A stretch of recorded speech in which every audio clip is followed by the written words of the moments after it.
نحمدہ و نصلی علی رسول الکریم اما بعد اعوذ باللہ من الشیطان الرجیم بسم اللہ الرحمن الرحیم وَإِذْ تَقُولُ لِلَّذِي أَنْعَمَ اللَّهُ عَلَيْهِ وَأَنْعَمْتَ عَلَيْهِ أَمْسِكْ عَلَيْكَ زَوْجَكَ وَاتَّقِ اللَّهَ وَتُخْفِي فِي نَفْسِكَ مَا اللَّهُ مُبْدِيهِ وَتَخْشَى النَّاسَ وَاللَّهُ أَحَقُّ أَن تَخْشَاهُ فَلَمَّا قَضَىٰ زَيْدٌ مِّنْهَا وَطَرًا زَوَّجْنَاكَهَا لِكَيْ لَا يَكُونَ عَلَى الْمُؤْمِنِينَ حَرْجٌ فِي أَزْوَاجِ أَدْعِيَائِهِمْ إِذَا قَضَوْا مِنْهُنَّ وَطْرًا وَكَانَ أَمْرُ اللَّهِ مَفْعُولًا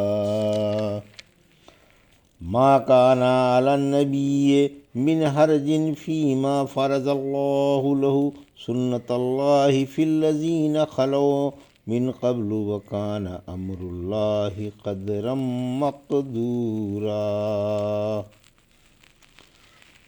ابھی آپ نے سورہ احزاب کی آیت 37 اور 38 کی تلاوت سماعت فرمائی۔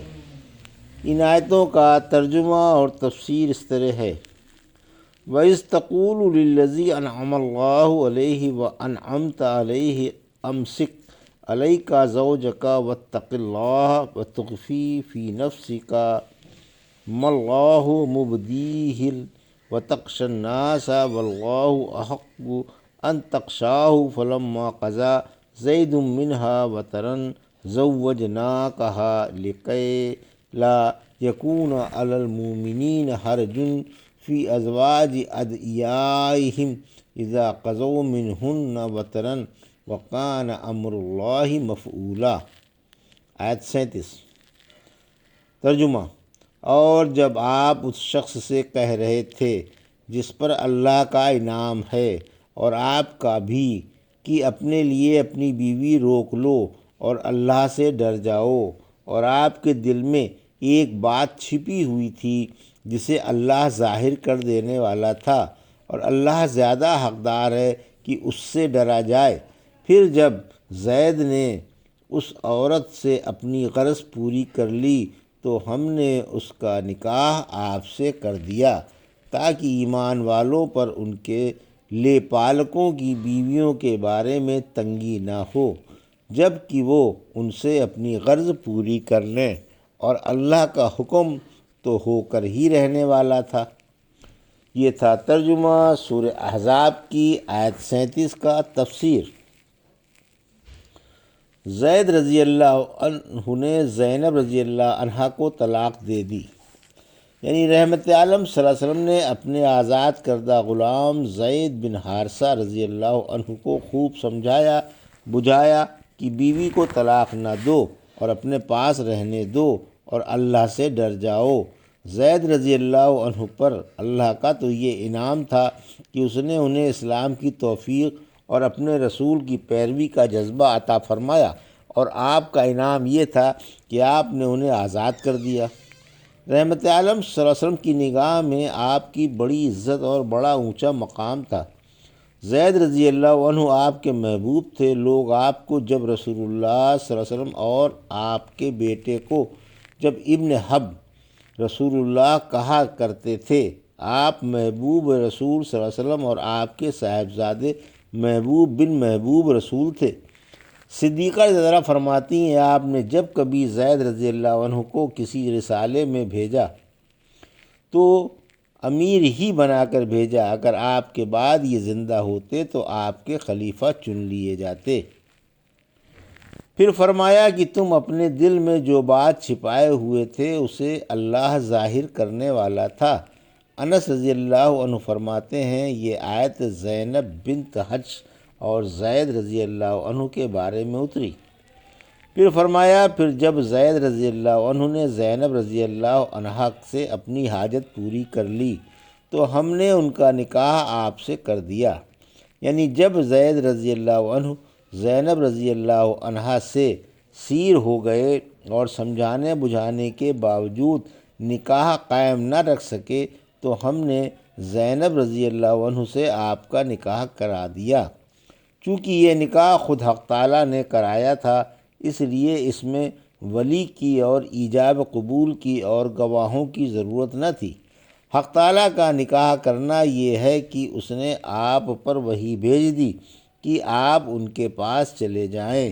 انس رضی اللہ عنہ فرماتے ہیں، جب زینب رضی اللہ عنہا کی طلاق کی عدت پوری ہو چکی تو آپ نے زید رضی اللہ عنہ سے کہا کہ ان سے میرا خیال ظاہر کرو۔ یہ گئے آپ آٹا گوندھ رہی تھیں۔ فرماتے ہیں مجھ پر ان کی عظمت اس قدر چھائی کہ میں نظر ملا کر بات نہ کر سکا اور پیٹھ پھیر کر بولا، زینب خوش ہو جاؤ، مجھے اللہ کے رسول نے بھیجا ہے، آپ تمہارا ذکر فرما رہے تھے۔ بولی، میں کچھ فیصلہ نہیں کرتی جب تک اپنے رب سے مشورہ نہ کر لوں۔ پھر آپ نماز پڑھنے کی جگہ نماز پڑھنے کھڑی ہو گئیں۔ فوراً اللہ کے رسول پر وحی اتر آئی کہ ہم نے زینب رضی اللہ عنہ سے آپ کا نکاح پڑھا دیا، آپ بلا اجازت ان کے پاس چلے جائیں۔ پھر آپ نے ولیمے میں ہم سب کو گوشت روٹی کھلائی۔ لوگ کھانا کھا کر چلے گئے، لیکن چند حضرات کھانا کھا کر وہیں بات چیت کرتے رہے۔ آپ خود باہر نکل کر ازواج مطہرات کے ایک ایک حجرے کے پاس جا کر انہیں سلام کرنے لگے اور ازواج مطہرات آپ سے پوچھنے لگیں کہ دلہن کیسی ہے۔ پھر مجھے یاد نہیں رہا کہ میں نے آپ کو خبر دی یا کسی اور نے کہ لوگ چلے گئے۔ آپ گھر میں تشریف لائے، میں بھی پیچھے پیچھے تھا۔ آپ نے میرے اور اپنے درمیان پردہ ڈلوا دیا اور پردے کی آیتیں اتریں۔ سورہ احزاب کی آیت 53، نبی کے گھروں میں بلا اجازت نہ جایا کرو۔ زینب رضی اللہ عنہا ازواج مطہرات پر فخر کیا کرتی تھیں کہ تم سب کا نکاح لوگوں نے کرایا اور میرا نکاح ساتوں آسمانوں پر اللہ نے کرایا۔ سورہ نور میں گزر چکا ہے کہ ایک دفعہ زینب رضی اللہ عنہا اور عائشہ رضی اللہ عنہا میں بحث چھڑ گئی۔ زینب نے کہا، میں وہ ہوں جس کا نکاح آسمان پر ہوا اور وحی سے خبر دی گئی۔ عائشہ رضی اللہ عنہا نے فرمایا، میں وہ ہوں جس کی پاک دامنی آسمان سے اتری۔ آخر زینب رضی اللہ عنہا بھی عائشہ رضی اللہ عنہا کی فضیلت مان گئیں۔ پھر فرمایا کہ ایمان والوں پر ان کے لے پالکوں کی بیویوں میں کوئی حرج نہ ہو جب لے پالک اپنی حاجت پوری کر لیں۔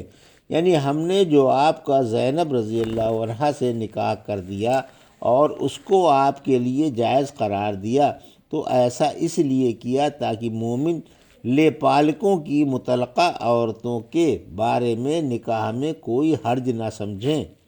رحمت عالم صلی اللہ علیہ وسلم نے نبوت سے پہلے زید کو بیٹا بنا لیا تھا اور لوگ انہیں زید بن محمد صلی اللہ علیہ وسلم کہا کرتے تھے۔ پھر اللہ نے وما جعل ادعیاکم ابناؤکم اتار کر یہ نسبت ختم کر دی اور زینب رضی اللہ عنہا سے آپ کا نکاح کر کے اس میں اور استحکام پیدا کر دیا کہ بنائے ہوئے بیٹے سلبی بیٹے نہیں ہوتے، ورنہ طلاق کے بعد ان کی بیویاں بنائے ہوئے باپوں پر حرام ہوتیں، حالانکہ حلال ہیں۔ اسی وجہ سے آیت تحریم میں یہ قید لگائی کہ ان بیٹوں کی بیویاں تم پر حرام ہیں جو تمہارے سلبی بیٹے ہوں، یعنی بنائے ہوئے بیٹوں کی بیویاں حرام نہیں۔ پھر فرمایا، اللہ کا حکم تو ہو کر ہی رہنا ہے، یعنی اللہ جس کام کو پہلے سے لکھ چکا ہے وہ لامحالہ ہو کر ہی رہے گا۔ اللہ کی تقدیر میں زینب رضی اللہ عنہا کو ازواج مطہرات میں شامل ہونا تھا، سو ہو گئیں۔ اللہ کی تقدیر ٹلنے والی نہیں۔ ما کان علی النبی من حرج فیما فرض اللہ لہ سنت اللہ فی الذین خلوا من قبل وکان امر اللہ قدرا مقدورا۔ آیت 38۔ ترجمہ، ان چیزوں میں نبی کے لیے کوئی حرج نہیں جو اللہ نے ان کے لیے حلال کر دی ہیں، پہلے لوگوں میں بھی یہی اللہ کا طریقہ رہا اور اللہ کے کام ایک اندازے کے ساتھ مقرر ہیں۔ یہ تھا ترجمہ آیت 38 کا۔ تفسیر، متبنہ کی مطلقہ بیوی حرام نہیں ہے، یعنی اللہ نے اپنے نبی کے لیے جو چیزیں حلال کر دی ہیں اور جن کا انہیں حکم دے دیا ہے، مثلا زینب رضی اللہ عنہا کا سے نکاح آپ کے لیے حلال ہے اور آپ کو اس کا حکم بھی مل گیا ہے، ان میں آپ کے لیے کوئی حرج نہیں۔ اللہ کا یہی طریقہ پہلے نبیوں میں رہ چکا ہے کہ جن باتوں کا انہیں حکم تھا ان میں وہ اپنے لیے کوئی حرج اور گناہ نہیں سمجھا کرتے تھے۔ اس آیت کے لانے سے منافقوں کی اس بات کا رد مقصود ہے کہ لے پالکوں کی بیویوں سے نکاح حرام ہے۔ اللہ کے مقرر کیے ہوئے کام تو ہو کر ہی رہتے ہیں، ان میں کسی قسم کی مزاحمت اور رکاوٹ نہیں ہوتی، اس کی مشیت پر کاموں کا ہونا نہ ہونا موقوف ہے، اس نے جو چاہا ہو گیا اور جو نہ چاہا نہ ہوا۔ یہ تھا سورہ احزاب کی آیت 37 اور 38 کا ترجمہ اور تفسیر جو ابھی آپ نے سماعت فرمائی۔ بارک اللہ لی و لکم فی القرآن الحکیم و نفعنا ایاکم بآیات الذکر الحکیم۔